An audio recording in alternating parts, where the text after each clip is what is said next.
स्वागत है आप सभी का सोशल वॉइस हिंदी पर। मैं आपके साथ मुस्तफ़ा चौधरी और मेरे साथ इस वक्त मौजूद हैं राजनीतिक विश्लेषक लोकेश सलालपुरी जी। चुनावी नतीजे आ चुके हैं। चुनाव नतीजे से पहले बार बार आपने लोकेश जी को सुना। बड़ी बेबाकी से कैराना लोकसभा सहित पूरे प्रदेश और देश पर अपनी राय लोकेश जी ने रखी और जिस तरीके से लोकेश जी ने अपनी बात रखी, जिस तरह से विश्लेषण किया, शायद बड़ी बड़ी एजेंसियां इनके विश्लेषण के सामने फेल हुई। 100% ये भी पास नहीं हुए, लेकिन किसी हद तक अगर बड़े बड़े चैनल फेल हुए हैं तो इनको तो मैं करीब 90% तो नंबर मैं क्या आप भी देंगे, क्योंकि जिस तरीके से इन्होंने कहा था कि बीजेपी सत्ता से काफी दूर रहेगी, यानी कि बहुमत से, और एनडीए भी बहुमत से दूर रहेगा। वो अलग बात है कि बीजेपी का बहुमत नहीं आया, एनडीए का बहुमत आ गया। अब चुनाव नतीजों से पहले काफी वीडियोज हमें बनाए। चुनावी नतीजे और नई सरकार बनने के बाद पहली बार मुखातिब हैं लोकेश सलालपुरी जी। बहुत बहुत स्वागत है आपका। धन्यवाद मुस्तफा भाई, बहुत बहुत आपका। नई सरकार बन गई है और आपका जो आकलन था 200 के आसपास सीटों का था, 220 तक आप सीटें दे रहे थे, लेकिन बीजेपी 240 और एनडीए 290 से आगे। क्या कहेंगे इस पर? दरअसल जो हमारा आकलन था वो एक तो दिल्ली का, दिल्ली में यानी आम आदमी पार्टी और कांग्रेस के बीच में क्या रहा अभी तक समझ नहीं पा रहा हूँ मैं, लेकिन दिल्ली से कोई सीट नहीं आई और हरियाणा से मैं 8 सीट माना था, वो 5 सीट आई हैं। सबसे ज्यादा चौंकाया मुझे बिहार ने, वहाँ राजद की सीटें बहुत कम हुई हैं। हालांकि मैं ये तो कह रहा था बार बार कि जदयू वहाँ सबसे बड़ा खिलाड़ी बनेगा, लेकिन मुझे बीजेपी के पीछे हटने की उम्मीद थी। वो राजद की कीमत पे मुझे नहीं लगता था कि उनकी सीट इतनी आएंगी, लेकिन उनकी सीट आई है। बहरहाल मेरे आकलन से 20-22 सीट उनकी ज्यादा आई है। और देखिए हम भी, तो हमारे पास कोई कैलकुलेटर तो है नहीं कि हमें आंकड़े डाल दे उसमें तुरंत रिजल्ट निकल करके आए। जिनके पास थर्मामीटर था वो तो बहुत ज्यादा फेल हुए। एक अंदाज था मोटे तौर पर जनता के बीच में जाकर हम जो देख रहे थे, जो रोष था, जो गुस्सा था जनता का और जो माहौल चल रहा था, उसके हिसाब से हम लोगों ने बताई चीजें और वो लगभग लगभग सही है। एक्यूरेट तो कभी किसी का भी नहीं निकलता। नहीं, आपका मैं तो बता रहा हूँ, दर्शक भी इस बात को मानेंगे आपके आंकड़े, क्योंकि उत्तर प्रदेश की अगर हम बात करें, एकमात्र आप ऐसे आदमी थे जो आप बीजेपी को आधे से नीचे बता रहे थे और हुआ भी ऐसा ही। हाँ, बता भी मैं काफी दिन से रहा था। चुनाव जब सितंबर से मैं ये बात बता रहा था और जो बताया था वो भी वही साबित हुआ। अब सब कह रहे हैं कि 36 का आंकड़ा है योगी जी में और अमित शाह में, ये बात मैं सितंबर से कह रहा था। ये भी बात आप सबसे पहले कह रहे थे कि संघ और बीजेपी में सब कुछ ठीक नहीं है, केंद्र और राज्य में सब कुछ ठीक नहीं है, और ये बातें अब निकल कर भी आ रही है। और काफी बातें आपने जो कही वो सच साबित हुई। लेकिन अब नई सरकार का गठन हुआ है, ठीक वही मंत्रालय, अमित शाह गृह मंत्री जी बन चुके हैं, प्रधानमंत्री पीएम दोबारा फिर मोदी जी चुने गए हैं। आपने कहा था यदि सरकार जोड़ तोड़ करके बनेगी भी तो मोदी जी प्रधानमंत्री जी नहीं बनेंगे, लेकिन बने। देखिए इसमें मैं बताऊंगा वजह क्या रही है। इन्होंने एक चालाकी की जो हमें भी नहीं पता था। 2 चीजें खास तौर पर रही है। पहली बात, इंडिया गठबंधन ने सरकार बनाने का दावा ही पेश नहीं किया। ठीक है, करता बड़ा दल तो बीजेपी था। नहीं नहीं, ऐसा तो नहीं है। इन्होंने क्या काम किया जिस वजह से ये मोदी जी फिलहाल पीएम की रेस में है। एक हर पार्टी का एक संसदीय दल का नेता चुना जाता है हमारे परंपरा लोकतंत्र में। तो बीजेपी के संसदीय दल का नेता चुना ही नहीं गया।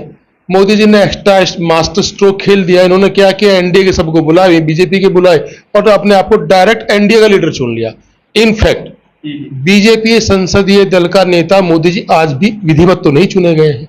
तो उसके बाद फिर आप कुछ भी कर रहे थे, धांधली, मैं से धांधली कहूंगा, सिर्फ जबरन कहूंगा, जबरजोरी कहूंगा, कुछ भी कहूंगा।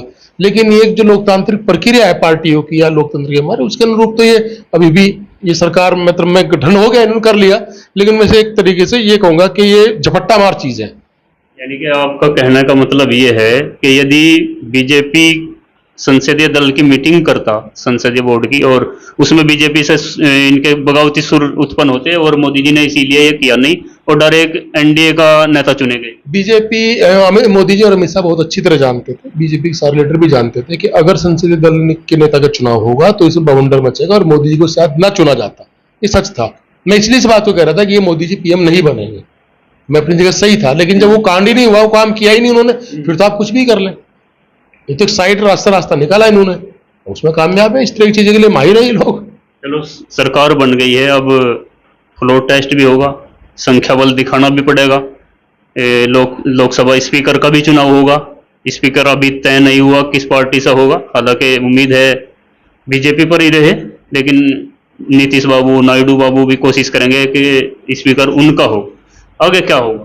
देखिए, स्पीकर नायडू क्यों चाहेंगे अपना, मुझे नहीं लगता, हालांकि पता नहीं क्या चल रहा है फिलहाल, मैं ज्यादा नहीं कह सकता, लेकिन स्पीकर इनका होने की वजह से एक बार नायडू की पार्टी टूटी थी, भाजपा ने ही तोड़ी थी, पार्टी तोड़ दी थी उनका एक फाइनेंसर ही तोड़ दिया था इन्होंने, बहुत बड़ा चौधरी करके कुछ नाम था उनका। तो अगर नायडू इस बात को जानते हैं और नीतीश भी जानते हैं, बल्कि हर कोई जानता है कि अगर स्पीकर इनका होगा तो फिर तोड़फोड़ मचेगी हर पार्टी में। और मैं पक्का बता रहा हूं, अगर स्पीकर भाजपा का चुना जाता है तो आप मान के चलिए नीतीश कुमार की पार्टी भी और नायडू की पार्टी भी टूटेगी, और भी बहुत सारे टूटेंगे फिर तो उनके पास अधिकार होगा। क्योंकि स्पीकर की मांग करना किसी भी घटक दल द्वारा एक अविश्वास को तो जाहिर करता ही है, कहीं ना कहीं अविश्वास है, तभी आगे की रणनीति के तहत स्पीकर मांगा जा रहा है, क्योंकि बहुत सारी बातें स्पीकर के पाले में होती हैं। देखो, राजनीति में होता ही है मुस्तफा भाई कि जो दिखता है, जो ये लोग बोलते हैं वो एक्चुअल में होता नहीं है। तो होने को तो ये हुआ था कि उस दिन गडकरी का सबको पता, 36 का आंकड़ा, गडकरी जी ने भी इनका प्रस्ताव का अनुमोदन कर दिया था, चलता है। तो अब ये स्पीकर को लेकर के डिमांड है इनकी, लेकिन जहां तक मुझे समझ आया शायद एक बीच का रास्ता निकालने की कोशिश कर रहे हैं मोदी जी। पता उन्हें भी एक स्पीकर को लेकर पंगा होगा। वो इनकी चंद्रबाबू नायडू की साली है, जो एनटी रामाराव थी उनकी बेटी है, पहले कांग्रेस की सांसद थी, अब वो भाजपा की सांसद है, फिलहाल सांसद है। तो ये उनको चाह रहे हैं स्पीकर बन जाए। अब देखना ये है नायडू उसका विरोध कर पाते हैं कि नहीं कर पाते। हालांकि नायडू तो अपने ससुर की पूरी पार्टी ले उड़े थे, तेलुगु देशम ससुर ने बनाई थी, इनके तो पूरी पार्टी लेके उड़े हुए थे, आज तक तेलुगु देशम के मालिक यही है। तो मुझे नहीं लगता भाई वो भविष्य के गर्म में है कि वो अपनी साली की उम्मीदवारी का समर्थन करेंगे या विरोध करेंगे। लेकिन अब 3 जगह मामला इनका अटकेगा। राष्ट्रपति का धन्यवाद, जब अभिभाषण में धन्यवाद प्रस्ताव आता है, वो भी एक तरह से फ्लो टेस्ट ही होता है। फिर अब बजट आएगा 24 जून से 3 जुलाई तक सत्र चलेगा, बजट आएगा, सबसे पहले स्पीकर का चुनाव होगा। पहला टेस्ट स्पीकर के चुनाव में होगा। मुझे लगता है शायद वहां कुछ दिक्कत आ सकती है, अब देखो क्या करते हैं लोग, क्या रणनीति बनी होगी। उसके बाद फिर एक बजट का भी मैटर आएगा, फिर राष्ट्रपति धन्यवाद प्रस्ताव पर भी वोटिंग होगी। अब देखते हैं क्या होता है। हालांकि जो फिलहाल स्थिति चल रही है तो हिसाब से मुझे नहीं लगता कि कोई बहुत ज्यादा स्थिति में फिलहाल नायडू या नीतीश कुमार जी हैं। अब उन्हें क्या दिक्कतें हैं, क्या मामले हैं, किस वजह से ऐसा कुछ हो रहा है, मैं इस बारे में कुछ ज्यादा स्थिति बताने फिलहाल है नहीं। लेकिन कांग्रेस ने या इंडिया गठबंधन ने अपना दावा पेश नहीं किया था। इसके पीछे वजह यही थी कि उनके पास नंबर नहीं थे, अभी भी नंबर नहीं, हालांकि रोज बढ़ रहे हैं नंबर उनके। अभी आज 99 सीटें कांग्रेस की थी, अब कहां तक? 103 है। अब कुछ निर्दलियों ने अपना जो है इन्हीं को दे दिया। अभी आज एक खबर है कि शायद 3 सांसद पश्चिम बंगाल में भाजपा के टूटेंगे। अगर वो 3 टूटेंगे तो मानी फिर तो बहुत टूटेंगे। तो खेल अभी बाकी है, खेल तो अभी शुरू भी नहीं हुआ है, शुरू भी नहीं अभी तो हुआ। खेल शुरू भी नहीं हुआ है। खेल शुरू होगा इसकी संभावना है, क्योंकि बीजेपी ना सही एनडीए के पास पूर्ण बहुमत है। मैं वो तो कह रहा हूँ खेल शुरू होगा, 100% होगा।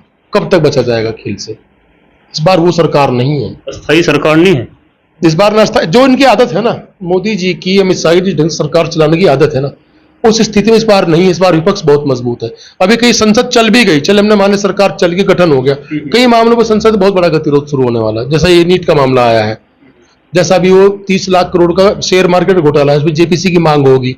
तो ये लगातार आप ये मान के चलिए कि बार बार परेशान होंगे। इस बार वो स्थिति नहीं है और ये आदत है अपने अंदाज में सरकार चलाने की। तो कैसे करेंगे, कैसे मैनेज करेंगे, मैं तो अब तक कुछ समझ नहीं पा रहा हूँ। महाराष्ट्र में बड़ी उठापटक है, जो शिंदे गुट भी नाराज बताया जा रहा है, और जो अजीत पवार है उनके एक ही सांसद है, उनको मंत्रालय दिया गया लेकिन उन्हें जवाब दे दिया। क्या इस खेल की शुरुआत महाराष्ट्र से हो सकती है? देखिए, महाराष्ट्र में लोगों को महसूस होगा कि अभी चुनाव होने वाला है महाराष्ट्र में, कि आप चुनाव से बिल्कुल बाहर हो जाओगे। जो फिलहाल स्थिति वहां है, शरद पवार बहुत पुराने पॉलिटिशियन है, घुटे हुए घाघ हैं। मेरे पास अंदर की जानकारी है कि शायद उन्होंने कुछ जिम्मेदारी ली, ड्यूटी दी, या कुछ वो बातचीत कर रहे हैं सभी दलों से। कहने को तो ये शब्द होता है, बातचीत कर रहे हैं, पर्दे के पीछे तोड़फोड़ी होती है। तो वो किस कदर कर पाएंगे, कितना कर पाएंगे, देखने वाली बात है। लेकिन ये आप पक्का मान के चलिए कि सरकार लगातार परीक्षाओं में ही रहेगी जब तक भी चलेगी। परीक्षाओं में रहेगी या परीक्षा फेल भी होगी? जब कोई चीज लगातार परीक्षाओं में रहती है तो कभी तो जरूरी नहीं हर बार आपके 100 में 100 नंबर आए, कभी 100 में 33 का भी नुकसान हो जाता है। कब तक अस्थायी मानदे सरकार को? मेरा मानना है कि अधिकतम सीमा इसकी 2 स्टेट के चुनाव है, महाराष्ट्र और बिहार। इन 2 स्टेट के चुनाव के बाद तो मुझे नहीं लगता फिर सरकार टिक पाएगी। 2025 में बिहार चुनाव है, ये बिहार चुनाव तक मेरे हिसाब से इस सरकार की अधिकतम लिमिट है ये। और अगर वहां के चुनाव के परिणाम बीजेपी के पक्ष में आए तो फिर सरकार 5 साल चलेगी, फिर 5 साल चलेगी। बिहार चुनाव से पहले भी कुछ उम्मीदें हैं? उम्मीदें तो है, देखिए क्या करते हैं। चूंकि जिस तरह शांत है इंडिया गठबंधन, जिस तरह शांत है और बिल्कुल पीसफुल मूड में है और जैसे धीरे धीरे कर रहे हैं काम, तो शायद कुछ होगा। जिस तरह उत्तर प्रदेश में रिजल्ट काफी निराशाजनक आए हैं, क्या इसकी जिम्मेदारी बीजेपी योगी जी पर डालकर हटाने की कोशिश कर सकती है? देखिए, इनका तो पुराना नियम है, जब जीतते हैं तो मोदी जी वही जीते हैं, अगर हारे तो योगी जी ने हराया या किसी केपी सोम साहब ने हराया या किसी जयंत ने हराया। अपने ऊपर हार की जिम्मेदारी कभी खुद आज तक ली क्या मोदी जी ने? लेकिन मैं नहीं मानता कि योगी जी ने कोई ऐसी कोई दिक्कत की है। योगी जी ने बढ़िया सरकार चलाई, चुनाव की सबसे कम धांधली अगर हुई है तो यूपी में हुई है। अभी तो कोई बड़ा इल्जाम यहाँ पे नहीं लगा हुआ है। एक बात ये भी आपने कही थी कि चुनाव में जो है उत्तर प्रदेश में खास तौर से गड़बड़ नहीं होगी, कुछ शंका है कि गड़बड़ हुई? देखो, होता क्या, आमतौर पर चुनाव कंडक्ट करता है डीएम चूंकि चुनाव अधिकारी होता है जिले का। कुछ डीएम ऐसे हैं जो हो सकता है केंद्र सरकार के इशारे पर सीधे उनके प्रेशर में, जैसे मेरठ के डीएम थे, चूंकि वहां राजेंद्र अग्रवाल थे सांसद, हो सकता है उनकी फरमाइश को डीएम ऐसा आया हो, इतना चलता है सरकारों के बीच में। लेकिन जहां जहां मोदी के मनपसंद डीएम थे वहां कहीं धांधली नहीं हुई। योगी ने ईमानदारी से चुनाव कराया है इस बार। मैं शुरू से आपको कह रहा था, कुछ सीटों को बताते हुआ, अभी कंफर्म भी नहीं है, चूंकि वोट परसेंट तो नहीं यहाँ बढ़ पाया जैसे और स्टेट में बढ़ा नाप सुनाव। इस तरह कोई ज्यादा शिकायतें आई नहीं। कुछ चुनाव के जब चुनाव चल रहे थे जिस डेट में, उस डेट में कहीं कोई इधर वेस्ट में तो कहीं ऐसा कुछ नजर नहीं आया कि धांधली हुई है। अगर कोई शिकायत मिली तुरंत प्रशासन पहुंचा हुआ है, निष्पक्ष कार्यवाही की गई है। तो यूपी में तो चुनाव मेरे हिसाब से लगभग ज्यादातर इतने बड़े चुनाव में कुछ हालात में छोटी मोटी गलतियां हो जाती हैं, हरकतें भी होती हैं, घटनाएं भी होती हैं, लेकिन फिर भी ठीक चुनाव रहा है। यूपी में ठीक हुआ, देश में कहीं गड़बड़? अब देश में भाई बाकी कोई चर्चाएं तो है, कोई 362 सीट पे बता रहा है, कोई 142 सीट पे बता रहा है। अब धीरे धीरे सामने आएगा, कितनी पिटीशन लगती है, कितने कोर्ट में जाते हैं, पता लगेगा। अब मैं क्या कह सकता हूँ कहाँ कितनी गड़बड़ हुई है यार, क्योंकि आजकल फेक न्यूज बहुत चलती है। आज ही मैं कहीं देख रहा था कि इतनी सीटों पे इतने वोट डले निकले ज्यादा, ये वगैरह वगैरह चलता रहता है। लेकिन मैं ज्यादा मुझे लगता नहीं इतना बड़ा गया। अगर गेम होता तो इतनी सीटें थोड़ी ना घटती। फिर तो बहुमत बीजेपी का आ जाता है। हालांकि ज्यादा सीटें घटने में राजस्थान यूपी का ही हाथ है, ये भी एक नोट करने वाली बात है। बंगाल, यूपी और राजस्थान का बड़ा हाथ है। महाराष्ट्र में भी पता था महाराष्ट्र में, लेकिन यूपी में किसे पता था? यूपी आपने तो पता था। मुझे पता, राजस्थान में किसे पता था? चलो हमें पता था, लेकिन महाराष्ट्र का बंगाल का तो पता था ना सबको यहाँ क्या होने वाला है। बिहार का पता था सबको क्या होगा, लेकिन क्या हुआ? बिहार में उलट हुआ। बिहार में बिल्कुल अनुमान के अनुरूप आंकड़े नहीं आए हैं वहां। तो खैर, बहुत बहुत शुक्रिया आपका। देखते हैं लोकेश जी की भविष्यवाणी अधिकतम 2025 तक, और बीच में भी कहीं उठापटक हो सकती है, इसकी भी संभावनाएं पूरी हैं। वीडियो कैसी लगी कमेंट बॉक्स में बताएं, चैनल को सब्सक्राइब करें। धन्यवाद।